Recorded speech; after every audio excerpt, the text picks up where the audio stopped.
Welcome to the Super Subs with Andrew and Harry, where we talk about anything and everything related to football.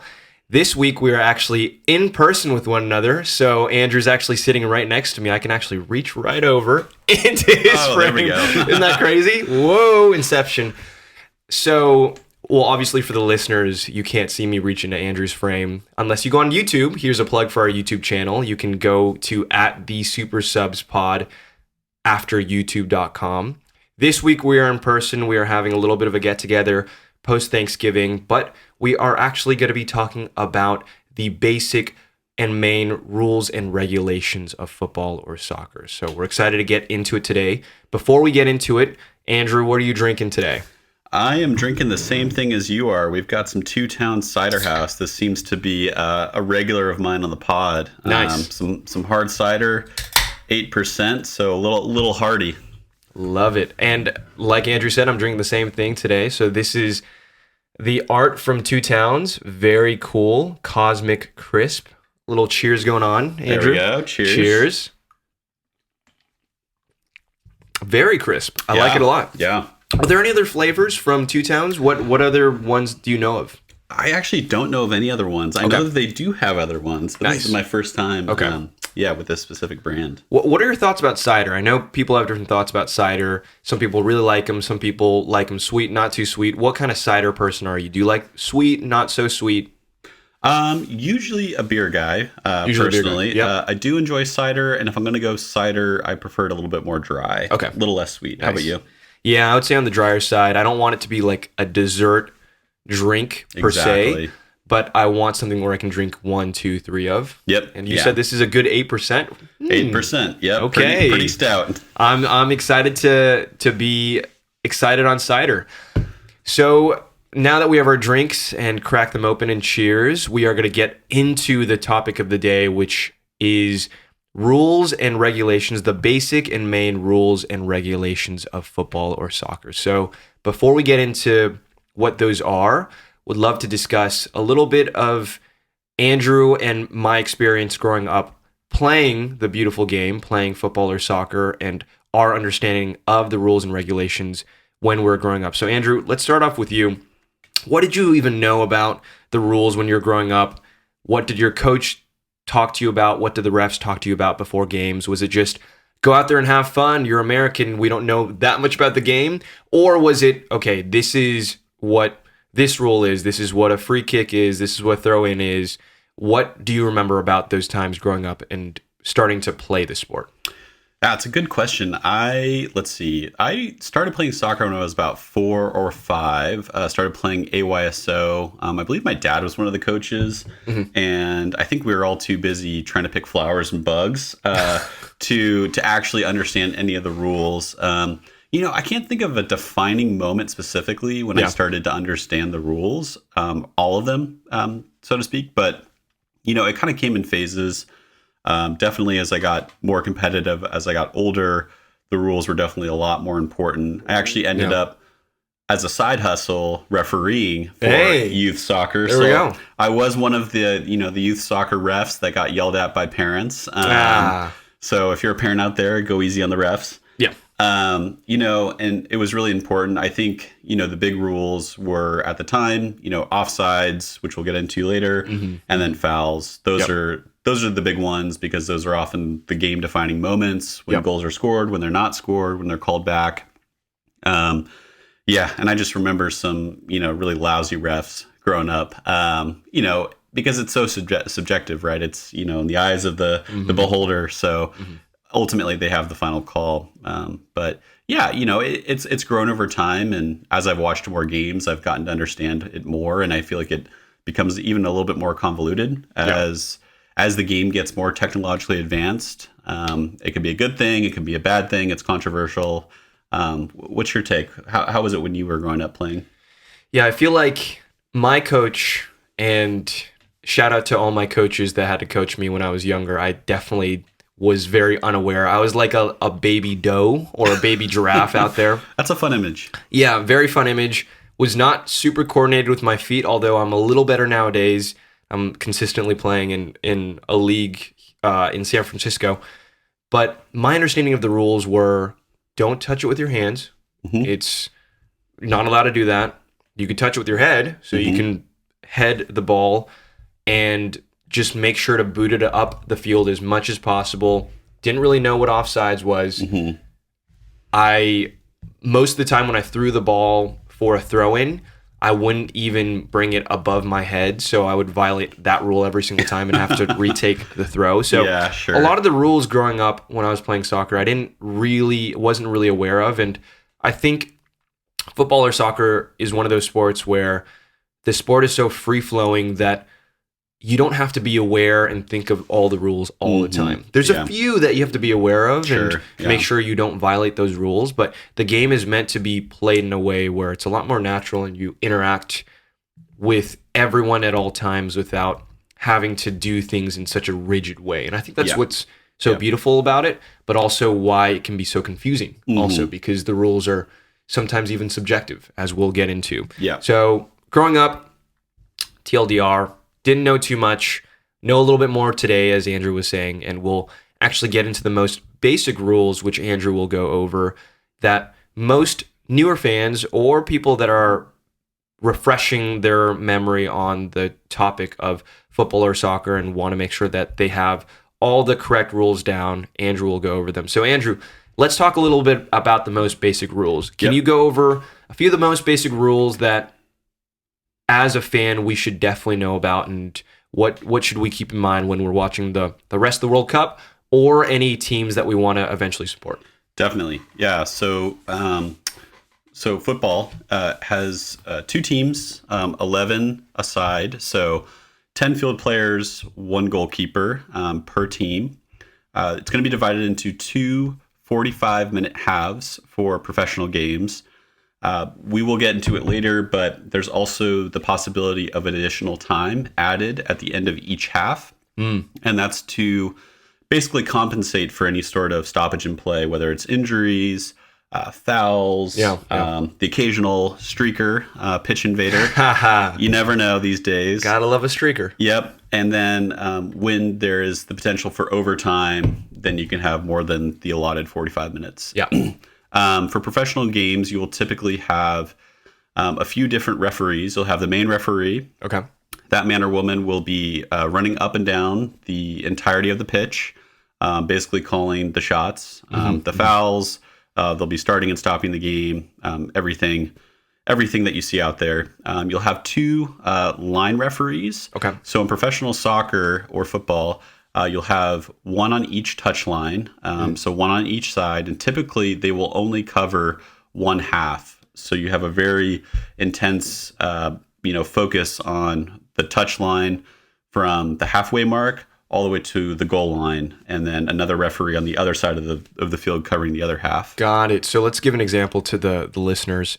So if we have 2 linesmen, 1 on each side of the field or the pitch, so you're saying that 1 out of 2 of those linesmen goes, let's say, from the halfway line to one of the sides of the field. So one of the goals. Yep. So let's say if we're looking at the pitch or the field straight on where the goals to my left and my right. Yep. The linesman, one of the linesmen would have one of the halves, let's say from the halfway line to the very right goal. Yep. Yeah. And then the other linesman would be on the other side of the field. Yep. And they would have from the halfway line to the left-hand goal. Yeah, Is that right? Exactly. Okay. Exactly. Perfect. So it's basically just to ensure that the entire half of the field is really intensely covered because, as we know, play can go really quickly. So it's a lot of running. So that's basically to ensure the best possible calls. Okay. Additionally, you'll have in professional games a 4th official. So the man or woman standing on the sideline right by the team benches. They'll usually be holding the electronic sign. The sign will denote the additional time added to each half. It'll also show substitutions. So the player coming out will be in red typically, and the player coming in will be in green.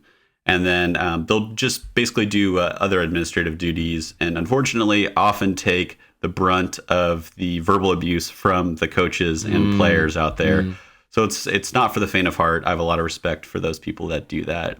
And then in professional games, you'll also Most often, it can depend on the stadium and the situation, but you'll have officials that are separate from the field in a viewing room watching plays, and will also help to make decisions on the field. And that was more of a newer development, right? It was, yeah. So VAR was a pretty new system that was implemented not too long ago, and it's pretty much found its way to every corner of professional and international soccer. Some games will not have it. Certain, club games, lower levels, things like that. Yeah. But typically you do. And the final thing to, kind of be aware of is substitutions. So prior to COVID, we typically only had 3 substitutions allotted per team per game. Now, post-COVID, we've had 5. So you can make up to 5 substitutions throughout the entirety of the game. Typically, substitutions will be made in the second half, but you can have substitutions in the first half as well. If a player is really doing poorly, if there's injuries, things like that.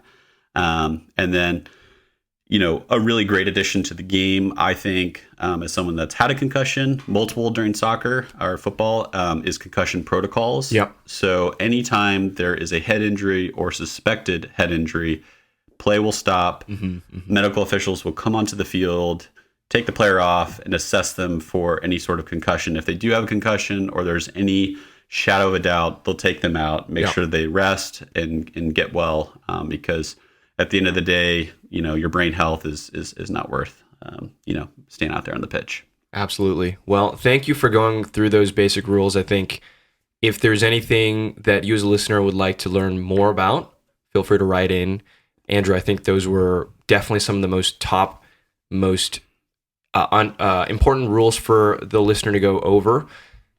We'll hop now to what Andrew and I subjectively, these are absolutely not objective rules at all, but subjectively what we think are the top 3 most important rules. So we'll go over these sequentially, talk a little bit more in depth about these rules today, and then have a little bit of discussion before hopping into another topic, which is obscure rules and also a deep dive about offside. So first, number 1 out of our top 3 most important rules is no hands. So the sport, as they say in Europe or a lot of other countries in South America, etc., the sport is called football. So the body part that should be in contact usually with the ball is the foot. It could be the leg, the foot, the knee, the torso, etc. But usually anything involving your hand or your arm is not okay. So we will talk about fouls in the next rule we'll go over. But anytime, usually when your hand, so that includes your palm, your fingers, your thumb, or your arm, elbow, anything all the way right before your shoulder joint. So anything below the shoulder, if that touches the ball when it's in play, so when the ball is on the field and it's actively being used to pass to players and to shoot on goal, that will incur something called a foul. So we'll talk a little bit about fouls later, but TLDR, as a listener, just understand, usually you do not use your hands, unless you're the goalkeeper. You don't use your hands when you're playing the sport of football. The exceptions to that are, usually when you touch the ball with your hands, a handball will be called and a foul will be given to the other team, and play will continue from there. The only time it's not a handball when you touch the ball with your hand or your arm is when there's something called a natural position. So let's say I'll pose this scenario to you listening, learning about this handball rule. Let's say as an attacker, I am dribbling into the 18-yard box. This is called usually the goalkeeper's box, the penalty box, etc. And I want to score and shoot on goal. Let's say Andrew's in front of me as the defender, big, tall center back, and trying to get in my way, and I shoot on goal. Once I shoot the ball actually goes in a trajectory where it hits Andrew's arm. I start to yell at the ref and say, ref, this is a handball. Give him a foul, give me a penalty. The ref goes, no call, no penalty, play on. How would that be possible if it hits your arm? Well, if your arm is in something called a natural position, which means if Andrew, as the defender, and he's trying to get in front of the ball and trying to defend the goal, if he can't get his arm out of the way quickly enough, literally he would have to chop his arm off to not touch the ball, then there's no foul given because there's no intention behind that. Or if Andrew's arm or hand is against his body, then it becomes pretty much part of his torso, and there's no ill intent to pretty much defend the ball and get that out of the way in that case. So it is not a handball if the defender is in a natural position and let's say I shoot the ball or if it makes contact accidentally. Conversely, and then we'll get into fouls because this is a very important concept to connect with fouls in the game. Conversely, a handball will be called on an attacker if, let's take the same scenario. I am trying to shoot on the goal and Andrew is defending again and he's trying to get in front of the ball and etc. Let's say I shoot on goal and instead of it going directly into the goal, the ball glances off the elbow of one of my teammates that's also trying to head the ball in or be in front of the goal to look for the tap in or to look for the rebound. If the goal still goes in, but my shot glances off my teammate's elbow or hand or anything like that, that's absolutely a handball. And that is called off, no goal. The play restarts as a free kick given to Andrew's team. So those two scenarios, hopefully that gives you a little bit better understanding of what handball is, because it can look very confusing, especially from corner kicks, especially from free kicks that go into the box. What's a handball? What's not a handball? Those are two scenarios that will hopefully help you visualize a little bit better on what the handball rule is. But generally speaking, you don't use your hands to play the ball in football or soccer. So Andrew, now let's get to fouls. Andrew, why don't you give a little bit of an overview of what is a foul? What are the difference in certain types of fouls? When do you get a foul called? And what happens after a foul is called? Ref blows a whistle. What happens after that? Yeah, so fouls are basically any sort of play in the game that is anything out of the spirit of the game. So, any sort of tackles on players where you're not getting the ball, you're getting mostly the player or only the player. Mm-hmm. Any sort of body parts to the face, any sort of shoving or pushing, shirt grabbing, sliding in with your studs up or sliding in general. Really anything that's going to potentially put the team, another team at risk of injury or to purposely obstruct play, to prevent any sort of, forward motion, anything like that. It's pretty wide range, but, when you think about fouls, you've got a couple different things. You've got direct kicks that come from fouls. Mm-hmm. So direct kicks essentially mean that a player taking the free kick can score directly from that spot. So direct kick will be any sort of charging at a player, jumping at a player, kicks or attempts to kick a player, pushes, anything that's kind of excessively dangerous. Yeah. You can also have an indirect kick. An indirect kick means that in order to score, two players must touch the ball. So that's most often when you see players that will do a sequence where one player will run up, slightly touch the ball or slightly pass the ball off to a teammate, and then take the shot. This goes to any sort of play that's in a dangerous manner, or impedes the progress of an opponent without any contact being made. Yep. So a little bit less severe, which is why it requires two touches in order to be scored. Got it. So maybe let's give an example of a direct free kick versus an indirect free kick. We usually don't see too many indirects, I feel like, given during the game. I would say most free kicks and fouls are given as direct free kicks. So a scenario that would be good for the listener that's going through and understanding what fouls are, a direct free kick is usually given if, let's say, me as a defending player and Andrew that's an attacking player, he's coming at me with the ball. I try to tackle, and by the way, the word tackle, if you're American or if you play rugby or the NFL, usually you're visualizing someone bear hugging you and charging out you with the shoulder and trying to put you on the ground. But a tackle in football or soccer is usually when you try to make a slide tackle or some kind of tackle to get the ball, a standing tackle to get the ball, but not the other person. So usually direct free kick happens, let's say, like Andrew just said, when you get the ankle or the knee or the calf or anything and you don't get the ball. Or maybe you get the ankle first and then you get the ball. That's still a direct free kick because it is directly kicking at, charging, pushing, etc., the player themselves, right? But an indirect free kick, it's something like a high foot where you don't necessarily hit the other player and it doesn't actually touch the other player, but it could be dangerous for an opponent, right? Exactly. Good. And then, out of these fouls, you can have a number of different outcomes. So you can have, any one of these direct or indirect kicks. You can have verbal warnings given by the referee to the player, telling them, hey, knock it off. This is dangerous. Don't do it again. It can be a yellow card, which is a caution, letting them know, hey, not okay. We're going to put you in the books, write you down. Okay. And then a red card, which is an automatic ejection from the game. Wow. So if you get a red card, you can't come back in. You're sent off. You're done. What happens with the team, and I think this is a good follow-on to the fouls rule that our listeners should know about.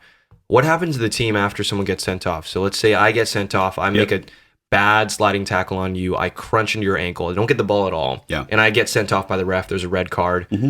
What happens to the team after that? Do I get a sub for me? Does the team sometimes have to change? What happens?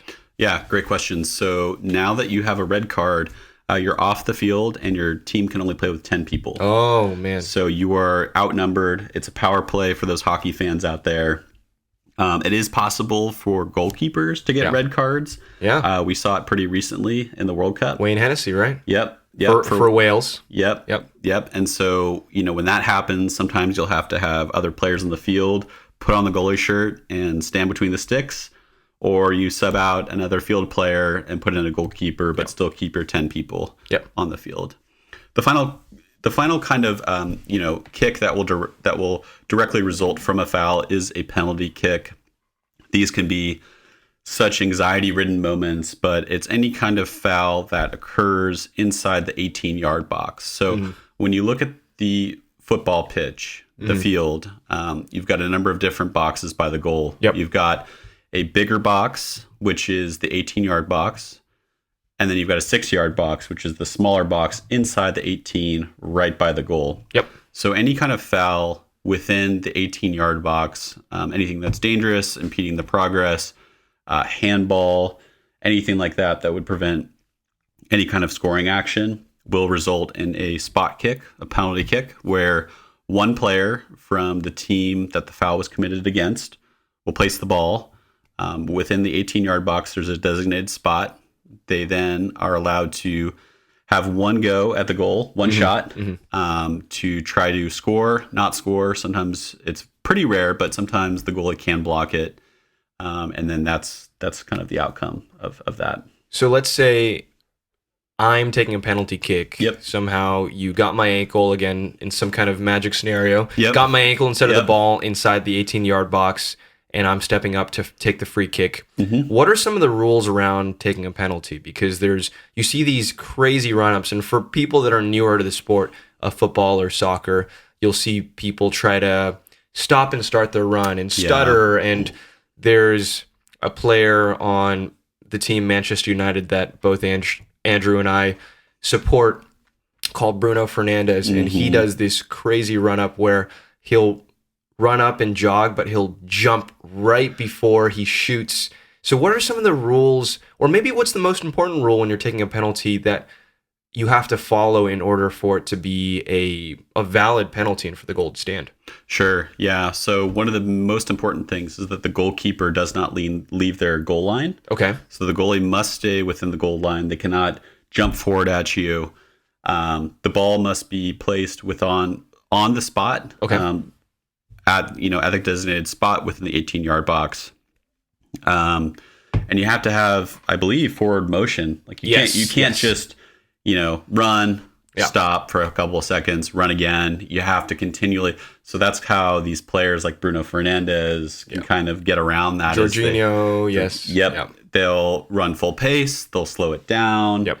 They'll do hops, they'll do skips, and then occasionally you just have an Erling Haaland that will just run full force and smash it. Yeah. So when it's during the normal play of a game, if the ball is deflected by the goalkeeper or comes off the post, it can still be played. So it's pretty much as it would be in a normal game. Yep. It's in play at that point. Exactly. So let's say I'm fouled by Harry.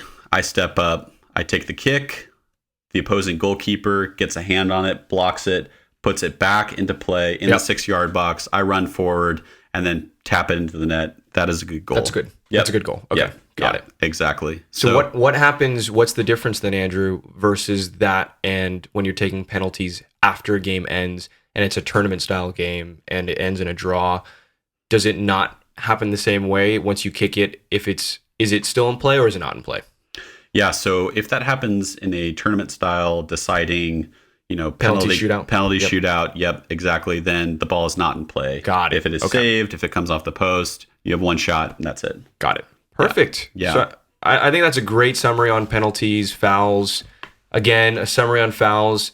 If anything, in terms of a defending player, if you make contact in a dangerous way with the attacking player, the ref will blow their whistle, a foul will be called. And by the way, what Andrew and I are talking about, these are rules of the game, but every ref actually enforces them in a subjective manner. Yeah. So when you see dangerous manner, when you see kicks at, jumps at, charges at, a lot of these refs have to be certified, but will interpret them in a way where they decide what's dangerous and what's not. Exactly. So when you see a foul being called, that's why you see so many people yelling, "Hey, ref, what is that foul?" Because actually some refs are more lenient, some refs are more stern. Yep. So they'll blow their whistle, call a free kick from exactly where it is or a penalty from inside the box, and you'll see a card may or may not be given out. I think one thing that we want to point out, cards don't always have to be given out. So like you said, a yellow card is a caution. Don't do it again. If you get 2 yellow cards, you will get a red card and automatically be removed or ejected from the game. If you can also get a straight red card. Yep. So you don't have to get a yellow to get a red card. But sometimes if, let's say you accidentally trip another player, but your foot did make contact with their ankle and they went down, usually that's not a yellow card because it was not intentional. But if you're intentionally impeding play and a ref deems you as wanting to stop that play, they may give you a yellow card. Yeah, exactly. So last topic we'll talk about before we get into offsides, and we end with an obscure rule of football or soccer, is the rule of having the whole ball over the whole line. So this actually applies in a few different scenarios in the game of football. So let's say during the match, as someone that's on the wing of the play, someone usually on the left or right side of the field, and I'm running as an attacker down the line. Let's say I am kicking the ball and the ball touches the sideline, which is known as the touch line. If the whole ball, let's say only half of the ball, goes onto the line and it rolls onto the line, but I keep it just on the line and then bring it back in, is that or is it not out? It is still in play. It's still in play. It is still in play. Yeah. Okay, so what must happen for a ball in that scenario on the touchline, which is either side of the long way of the field? How does one call out for a ball to be out in that kind of scenario? Yeah, so the entirety of the ball has to pass the entirety of the plane of the touch line. So the white marks on the field, the entire ball, if there's still a part of the ball that's floating on that white line, it's still in play. The whole ball has to cross over. And that's why, we'll explain it in a second, but when goals are scored, that's why it's so important for, this whole ball over whole line idea to be in play. Yeah. So let's say the ball is rolling and the smallest sliver of the ball touches the very outside of the white line, then that is still in play, correct? Hypothetically, yeah. Wow, yeah. So who is making these calls? Is it the ref in the middle? Is it the fourth ref in the side? Who's making these calls to spot whether or not the ball's out of play or not? So it's typically the line refs that will make these calls on the touch lines on either side, and then also most often on the goal lines as well. So at the very ends of the fields, right by the goals as well. Got it. Okay, perfect. And this scenario actually applies in more than one way, right? So we're talking about the sidelines as in the long boundaries of the pitch or the field. But this also applies when we're trying to score a goal. Exactly. So if me as an attacking player, I shoot on Andrew's goal, and let's say it hits off the post and it starts to go over the line, but it doesn't cross the line all the way through, and then your goalkeeper clears the ball, just kicks it out of the goal. Does that or does that not count as a goal? So if the ball is still intersecting with some part of that white goal line, then it is not a goal. Not a goal. Not a goal. Okay, got it. Has to completely cross the line. Exactly. And that's one of the cool things about the technology we have these days is if I hit that ball as an attacker and it bounces off the crossbar down, bounces off the ground in the goal, and then bounces out again, we can know pretty soon after if the entirety of the ball has passed over the entire plane of the goal line. Okay. So, yeah. Nice. Yeah. And I feel like that's been a really positive impact on the game of football, right? There's obviously some technology that hasn't been as positive. Maybe it's been controversial. It has, yeah. But goal line technology is one of those things where you can definitively say whether or not the ball has crossed the line, right? Exactly. I think it's allowed for, more goals. I think that's an upside. Perfect. Okay, so 2 more topics to go over, and then we'll close out today. So Andrew will go over a very brief overview of what offsides is, and we're actually going to cover this in more detail in our next podcast, or the one that's going to be more about education and not about the World Cup.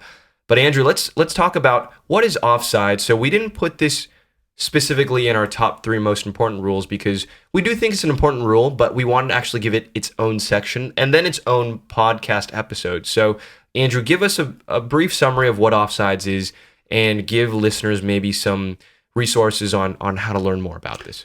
Yeah, exactly. So offsides has changed over the years. We'll go through that history in our future podcast. Yep. But a player is caught offside if they are nearer to the opponent's goal than both the ball and the second to last opponent. And this includes the goalkeeper. Yep. So you've got less than 2 people between you and the opposing goal. And this doesn't count for if you're in your own half. So that's important to note. So if you've got less than 2 players and you start with that ball in your own half, you're good to go. You're golden.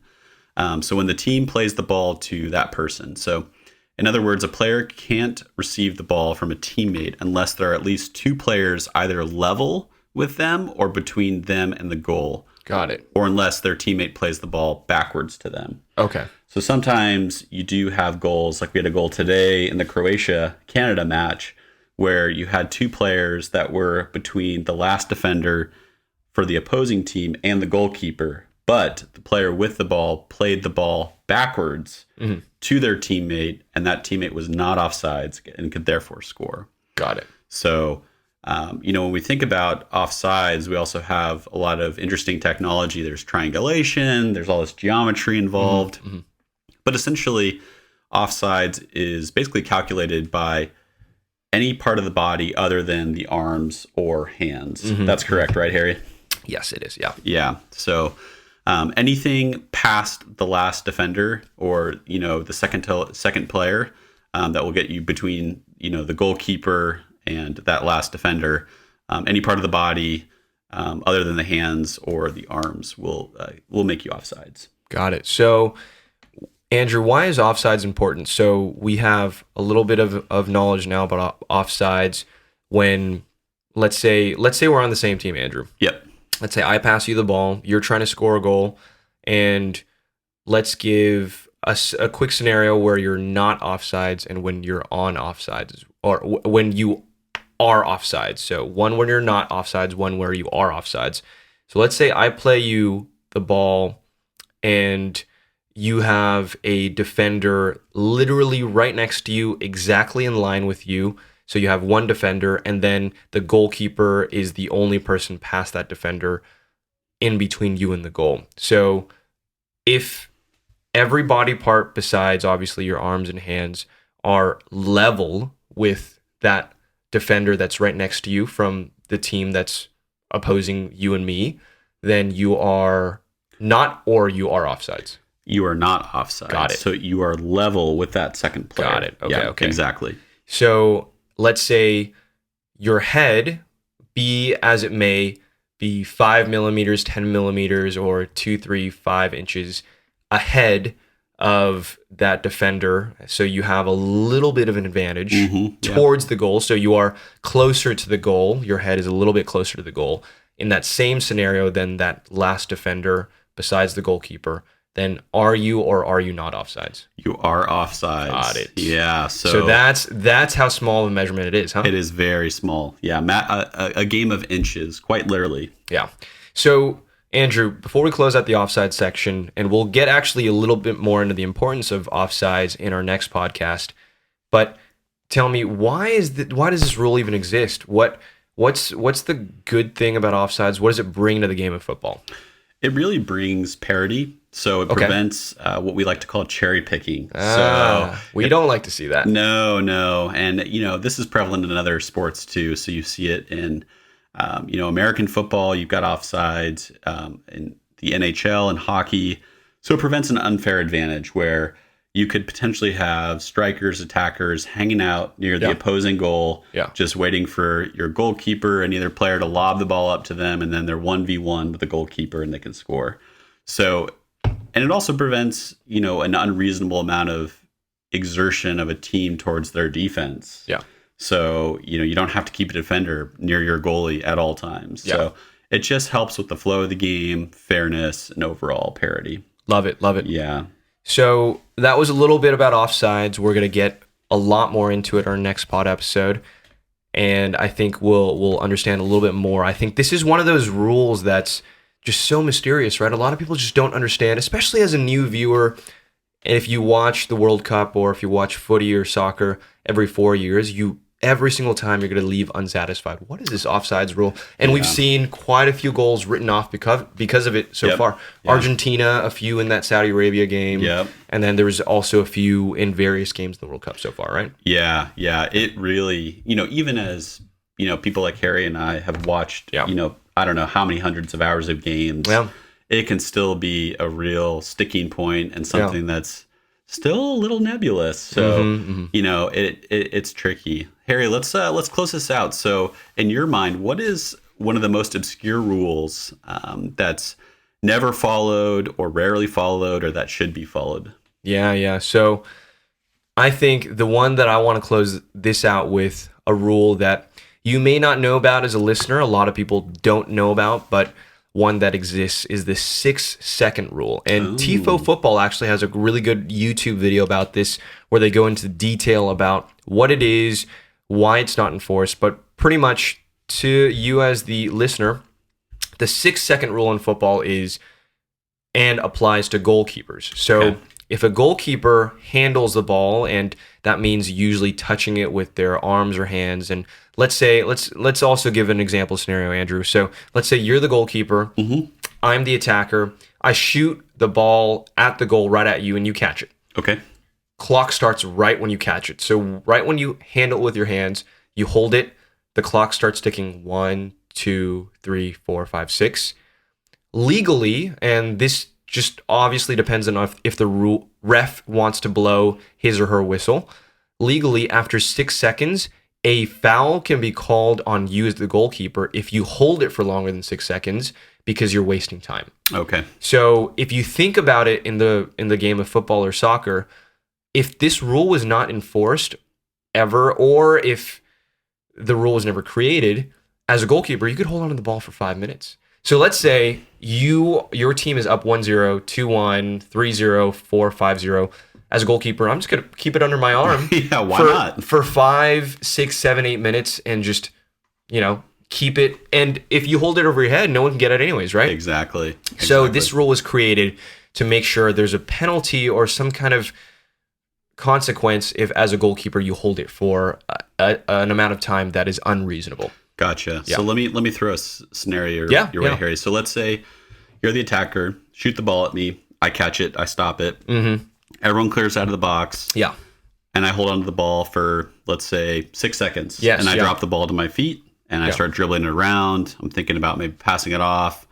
You run at me again, and I pick it up. Is that okay? Do I get another 6 seconds? Yes, you do. All right. You do. Okay. And the reason for that is when you drop the ball at your feet and when it hits the ground, it is in play again. Okay. So you certainly have possession of the ball and it's at your feet, but anyone at that point can steal it from you. Mm-hmm. If you hold onto the ball and let's say you clutch it at your chest, if an attacking player, let's say me, comes towards you, if I try to kick it out of your hands, that's illegal. I can't do that. Yeah. I would have a foul called on me.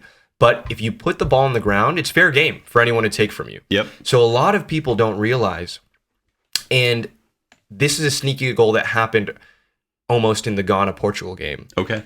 The Portuguese goalkeeper, I forget his name now, but he caught the ball and he actually rolled it onto the ground to kick it long.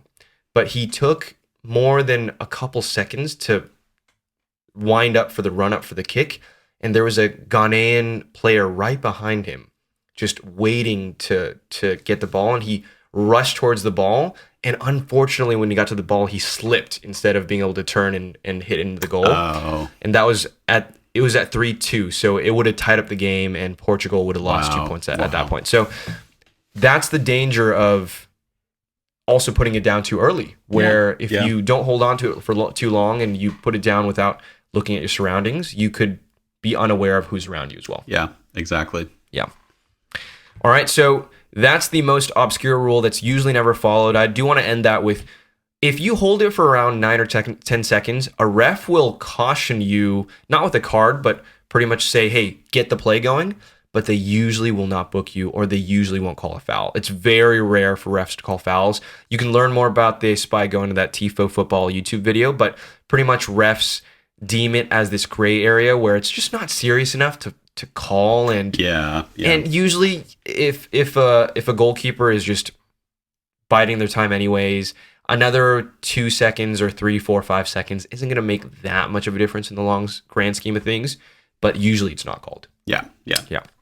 Okay, so Andrew, give me your closing thoughts.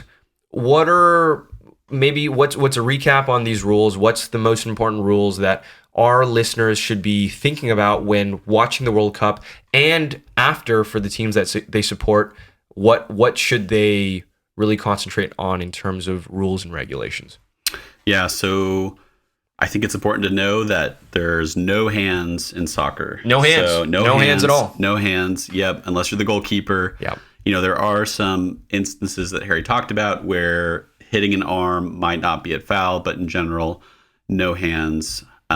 Keep an eye out for fouls. There are different severities of fouls. We talked about that, and different results from those fouls. Yep. Whether it be indirect kick, where it requires 2 players to touch the ball before it's scored, direct, or penalty. And then offsides. Offsides is big. And, you don't have to be an expert these days to spot an offside. Yeah. The VAR technology will be able to map it out for you, and you'll be able to see the diagram after the play to be able to determine if it was offsides. And even then, sometimes it's still a little nebulous. But so those are the big ones, I would say. Yeah. How about you, Harry? I think in terms of rules and regulations, again, as a reminder to the listener, yourself who's listening to this podcast, these are just meant to help the game be more streamlined in a flowing way where you can play it to the best of its ability. So these rules are not meant to hold the game back, not meant to make sure that you're thinking as a player or as a ref or as a coach to follow all the rules at all times. It's meant to make sure it's a fair game, to make sure there's no cherry picking, like Andrew said earlier, to make sure that the game is played where everyone's going to enjoy it, even the viewers and the fans, especially the viewers and the fans, I would say. So as we take away these rules, obviously there's rules like no hands, there's rules like fouls, there's cards, there's balls being over the whole line, but these rules are meant to enhance your viewing experience. And hopefully as you listen to this podcast, you can rewind a few sections. We will talk about offsides absolutely in depth, so watch out for that episode.